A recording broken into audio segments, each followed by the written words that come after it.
Mulai esok, kalian dilarang bersarapan kerana sarapan telah menjadi milik Malaysia.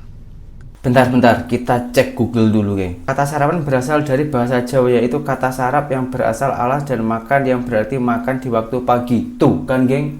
Ini dari Jawa, cuy. Kita ketik lagi. UNESCO resmikan kata sarapan di Malaysia. Malaysia terdaftarkan menu sarapan dan teh tarik sebagai warisan budaya UNESCO. Wih, betul, geng.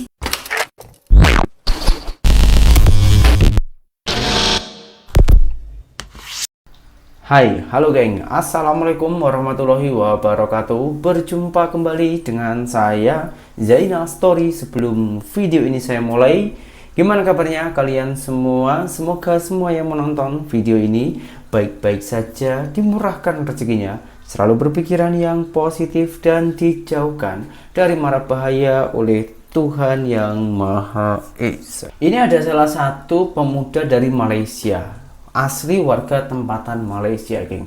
Dia orang itu mengumumkan kepada jirannya, yaitu Indonesia, kepada kita lah, geng. Sebetulnya ini dari kemarin dia 7 hari, tinggal 6 hari, 5 hari, dan ini saatnya, geng. Dia orang itu mengumumkan, dia orang kata, sakata ataupun ayat-ayat sarapan itu akan diresmikan menjadi milik Malaysia.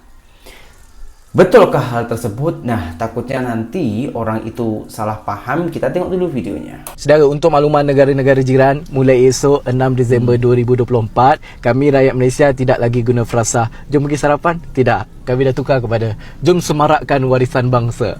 Oh. Sebab UNESCO telah memutuskan budaya sarapan kita sebagai warisan budaya tidak ketara. Jadi adakah kita boleh buat langkah yang sama? Tak kala UNESCO iktiraf batik Indonesia, ada yang melarang kita mendakat batik kerana kononnya batik milik mereka. Jika begitu, wajarkah kita berkata kepada mereka, mulai esok kalian dilarang bersarapan kerana sarapan telah menjadi milik Malaysia? Wah. Tidak. Kerana itu video sebelum ni saya tekankan, UNESCO iktiraf batik Indonesia milik Indonesia, bukan batik milik Indonesia. Bermakna UNESCO mengakui kewujudan batik di Malaysia, Thailand, China, begitu juga kita. Breakfast culture in Malaysia. I see no objections. Adopted. UNESCO iktiraf sarapan Malaysia milik Malaysia, bukan sarapan milik Malaysia. Baca betul-betul, kerana itu saya selalu berpesan. Pandang setiap kata dengan mata, kerana takut tersalah tafsir hingga perahu kasih kita karam di lautan perselisihan. Ingat, tujuan UNESCO bukan untuk kita mendabik dada itu ini milik kita, tidak. Sebaliknya, untuk anak cucu kita, agar mereka tahu setiap budaya perlu disiram dan dijaga. Setiap budaya sebagai alat penyatuan kita. Tak perlu mendabik dada, kerana kalau yang pipit sama pipit, yang enggang sama enggang, tapi bersatu, berteduh di pohon yang sama juga. Kejap geng, kejap dulu. Takutnya nanti para netizen ini salah paham. Sebab biasanya dia orang itu janji nampak hal-hal macam ini langsung kena kecam macam itu. Oke, kita ambil informasi dari Google dulu, geng. Macam mana Google ya? Kita ketik yang secara betul ya. Kita ketik kata sarapan berasal dari mana. Nah, ini sudah ketemu, geng. Kita klik. Nah, ini kita tengok dulu betul-betul. Kita coba suarakan. Kata sarapan berasal dari bahasa Jawa, yaitu kata Jawa, sarap geng. yang berarti alas dan makan yang berarti makan di waktu pagi.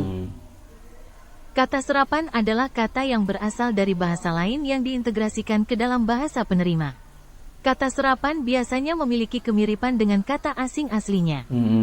Beberapa bahasa yang banyak diserap ke dalam bahasa Indonesia, diantaranya Sanskerta, Belanda, China, Arab, Inggris, Portugis, Parsi, Tamil, Hindi.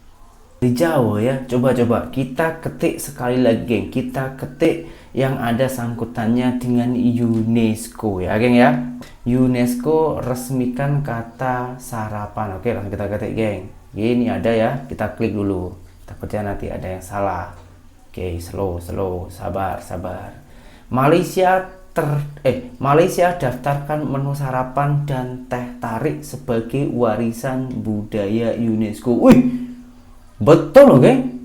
Sabar, jangan kecam dulu, jangan marah dulu. Biasanya netizen ini janji dengar suara apa klaim suara-suara macam ini, klaim dan klaim, tak tahu mendalami ataupun mencari tahu dulu kenapa UNESCO itu meresmikan kata sarapan. Karena banyak sangat geng di hari-hari yang lalu itu ya, dari apa ya, rendang, lepas tuh batik sampai saat itu masih hangat ini geng. Dan ini ada lagi ayat sarapan yang berasal dari Jawa. Kita Google tadi ya, geng. Akan tetapi UNESCO meresmikan itu sebagai milik Malaysia. Sebetulnya gini, geng. UNESCO meresmikan itu bukan berarti akan dimiliki, akan tetapi diwariskan ataupun dikembangkan di Malaysia, di negara-negara tertentu gitu. Macam batik itu hari UNESCO meresmikan di Indonesia. Kalau ini kata sarapan akan diresmikan di Malaysia gitu, geng. Jadi jangan suka klaim karena hanya menurut saya pribadi itu hanya pemikiran yang cetek. Kalau soal apa ya, ada hal sikit cakap klaim, ada hal sikit cakap klaim. Nanti gaduh sana, gaduh sini, gaduh sana, gaduh sini, tak ada habis-habisnya. Sementara orang Malaysia dan orang Indonesia apabila kita ini jumpa, geng, macam merangkul sangat, geng. Ini macam abang adik beneran, sumpah boleh dicoba. Orang Malaysia silahkan ke Indonesia ataupun orang Indonesia silahkan ke Malaysia. Oke, kita lanjutkan yang batik, geng ya, karena ini masih ada isu, geng ya, batik itu berasal apa? Ini ada wanita Malaysia yang telah mempromosikan batik Malaysia, yang sebetulnya batik itu coraknya berbeda, tapi kini kena kecam oleh netizen Konoha. Siapakah dia orang? Kita tengok dulu videonya satu persatu. Sebagai pencipta batik, saya telah mengambil inisiatif untuk mempromosikan batik melalui menghadiahkan ya batik kepada kedutaan asing dan juga kepada rakan-rakan Malaysia lain melalui pelbagai program lawatan mesra. Khazanah budaya kita seperti Mak Yong, Boria, Gamelan, Mek Mulong bukan sekadar bentuk seni. Mereka adalah naratif hidup nenek moyang kita. Jadi adakah kita benar-benar melakukan cukup untuk memelihara dan mempromosikan khazanah ini? Bagaimana kita memanfaatkan modal budaya kaya kita bukan sahaja untuk memelihara tetapi untuk mempromosikan dan juga meraih manfaat daripada warisan kita. Datuk Pengerusi, tekstil indah, songket dan batik, kedua-dua ni bukan sekadar kain.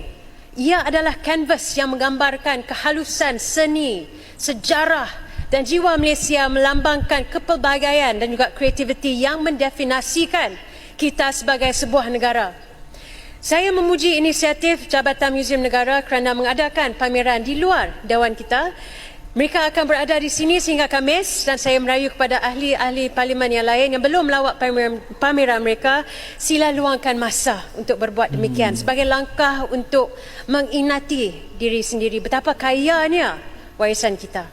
Salam kenal, salam hormat buat Ibu Sherlina Abdul Rashid ya. Yang berhormat Ibu Sherlina Abdul Rashid, anggota Parlemen Malaysia dari Partai DAP ya, dari konstituensi Pulau Pinang, Bukit Bendera ya. Nah, ini jawaban saya sebagai orang Indonesia. Pertama-tama Anda cakap masalah benda-benda budaya dan juga batik ya. Nah, ini kami orang-orang Indonesia sangat kecewa dan sangat shock ya, sangat terkejut mengenai sikap Anda terhadap benda-benda budaya dan batik. Ya, karena apa, seluruh dunia ini, orang-orang di seluruh dunia yang berpendidikan ya, mereka tahu bahwa benda-benda budaya yang Anda sebutkan itu dan termasuk batik itu berasal dari Nusantara, dari Indonesia sekarang ya. Dan kami sangat shock karena apa, kami tengok dari CV Anda di Wikipedia itu menunjukkan bahwa Anda ini adalah seorang muslimah dan Melayu. Anda boleh bergabung dengan Partai DAP, Democratic Action Party, yang notabene adalah partai milik kaum Tionghoa Malaysia ya. Berarti ini Anda harusnya pikirannya sangat berpendidikan dan progresif atau maju pikirannya ya. Dan orang-orang seperti Anda ini harusnya berani mengakui hakikat asal mula dan hakikat kebenaran.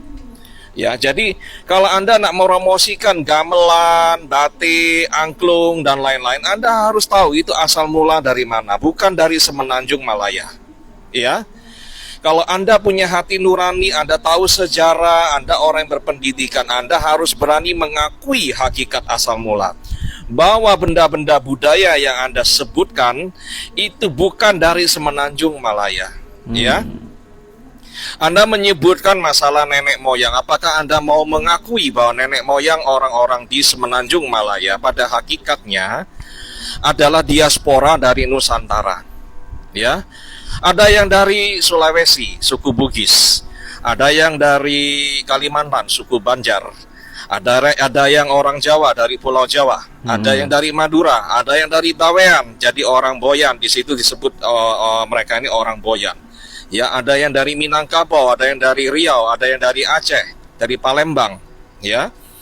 Banyak warga-warga Nusantara yang sekarang sudah menjadi negara modern bernama Indonesia yang bermigrasi ke Semenanjung Malaya dan sekarang menjadi warga negara Malaysia.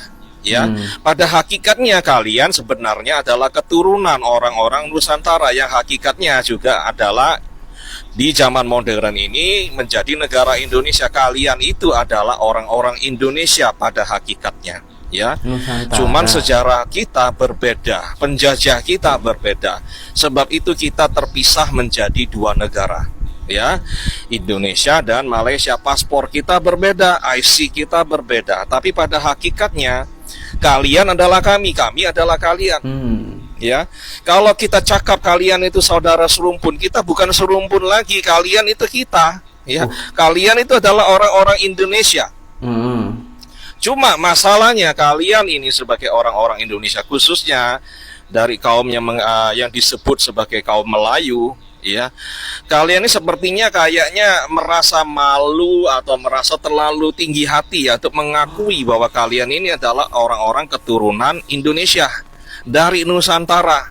Nenek moyang kalian ini ada yang Jawa, yang Bugis, Minangkabau dan lain-lain, ya. Sebab itu bila ada kesamaan budaya, kesamaan makanan dan lain-lain, itu wajar karena kalian adalah bagian dari kami. Ya. Yang tidak wajar, yang jadi masalah adalah kalian susah mengakui, sulit untuk mengakui benda-benda budaya dan makanan-makanan itu hakikat asal mula bukan dari Semenanjung Malaysia. Ya, bukan dari Semenanjung Malaya, tapi dari pulau-pulau Nusantara ini, dari Kalimantan, dari Jawa, dari Sumatera dan lain-lain. Itu yang sulit untuk kalian akui. Saya tak tahu mengapa. Ya, kalau kalian nak buat sejarah alternatif, ya, karena berdasarkan ilusi dan halusinasi, ya silakan saja. Kami tidak bisa mencegah itu. Ya, tapi orang-orang di seluruh dunia yang tahu sejarah, ya, dan tahu arkeologi, tahu fakta, mereka akan tertawakan kalian orang-orang Malaysia, ya. Apalagi Anda sebagai wakil rakyat Malaysia, anggota parlemen, ya. Kalau Anda, Ibu Sherlina, ya, kalau Anda membagikan batik dalam quote unquote batik Malaysia, ya, kepada duta-duta besar di Kuala Lumpur, duta besar Amerika Serikat, Jepang, kemudian Australia, ya, kalian juga harus bagikan kepada duta besar kami, ya, Republik Indonesia, ya. Ya, kami terima karena demi asas sopan santun. Cuman ya kami menerima batik dari ibu, kami tertawa, ya, karena kami tahu batik ini asalnya dari negeri kami, dari Indonesia. Ya, dan batik itu semua orang tahu tidak populer di Malaysia, bukan pakaian sehari-hari orang-orang Malaysia di Semenanjung. Ya, batik ini sudah kami pakai sejak zaman dulu-dulu. Sebelum kemerdekaan sudah dipakai oleh kaki tangan kerajaan, ya, oleh pegawai negeri di zaman penjajah, pemerintah penjajah. Mereka sudah menggunakan batik di Jawa khususnya, ya. Dan di zaman Orde Baru, di zaman Pak Harto itu juga menjadi seragam, uniform, ya, kaki tangan kerajaan di Indonesia, ya, pegawai negeri atau asisten sipil negara di negara kami, ya. Sampai sekarang itu batik digunakan secara sehari-hari di Indonesia. Itu pakaian kami sehari-hari di Indonesia. Dan itu bukan pakaian kalian di Semenanjung. Tidak umum ya, tidak nampak kalian menggunakan batik itu sebagai pakaian nasional kalian, ya. Kalau kalian nak populerkan batik, itu berarti batik itu sebenarnya bukan native, bukan asal mula dari Semenanjung, ya. Dan Anda harus mengakui ini, ya. Kalau Anda tak mau akui, terus hidup dalam halusinasi, kami mempertanyakan edukasi Anda, ya. Saya tak paham mengapa orang-orang Malaysia punya edukasi yang sangat baik semacam Anda, punya jabatan yang sangat tinggi dan terhormat macam Anda, masih juga tidak boleh mengakui hakikat asal mula dan kebenaran, ya. Ini membuat kami bertanya-tanya, ada apa dengan kalian orang-orang Malaysia yang tinggal di Semenanjung begitu susahnya mengakui hakikat asal mula? Kalian adalah diaspora Indonesia, ya. Di negara Suriname, negara di Amerika Selatan ini, 15% warganya adalah keturunan Jawa, ya. Keturunan Jawa ini masih melestarikan budaya nenek moyang mereka, pakai gamelan, ya, kemudian belangkon, menggunakan kebaya dan baju Jawa dan lain-lain, adat istiadat Jawa. Mereka tak ada pikiran sama sekali mengatakan belangkon itu asalnya dari Suriname. Gamelan ini gamelan Suriname. No. Ya, mereka tak pernah akui macam itu. Karena apa? Mereka tahu kalau mereka mengakui gamelan itu dari Suriname, mereka akan ditertawakan oleh dunia. Sebab dunia tahu mereka itu adalah keturunan orang Jawa dan benda-benda itu ada di Suriname karena dibawa oleh nenek moyang mereka. Ya. Jadi tolonglah kepada teman-teman, kepada kawan-kawan di Semenanjung Malaya, ya, akui hakikat asal mula. Ya, jangan ingkari hati nurani, jangan ingkari kebenaran, ya. Kalau kalian masih tetap mau bersikeras, berdegil hati, silakan. Kami tak boleh memaksakan diri. Kami orang-orang Indonesia tak akan boleh dan bisa memaksakan kehendak kepada kalian. Tapi bila kalian dikecam oleh seluruh dunia dan ditertawakan oleh banyak orang, ya jangan koyak, jangan marah-marah. Itu nasihat dari kami, ya. Oke, jujur saya sendiri itu orang Jawa. Apakah saya marah dengan hal ini? Tak ada pun. Saya tak marah. Biasa aja, slow-slow aja. Kalau soal kukuri ini ya, ini sudah beberapa kali lah saya itu bahas tentang kukuri ini, tapi dia pun tak macam mana ya. Dia itu boleh bercerita, boleh memberikan suara, tapi apabila kita kasih suara balik, dia tak ada masuk pun, sikit pun tak ada masuk. Nah, ini saya pasrahkan kepada kalian semua lah ya. Siapa yang nak komentar, yang membahas tentang kukur ini, oke lah, silahkan tulis di kolom komentar. Dan berjumpa kembali di video saya yang selanjutnya. Saya Jainal Story, seorang mantan TKI Malaysia. Salam TKI sukses. Assalamualaikum warahmatullahi wabarakatuh. Bye bye.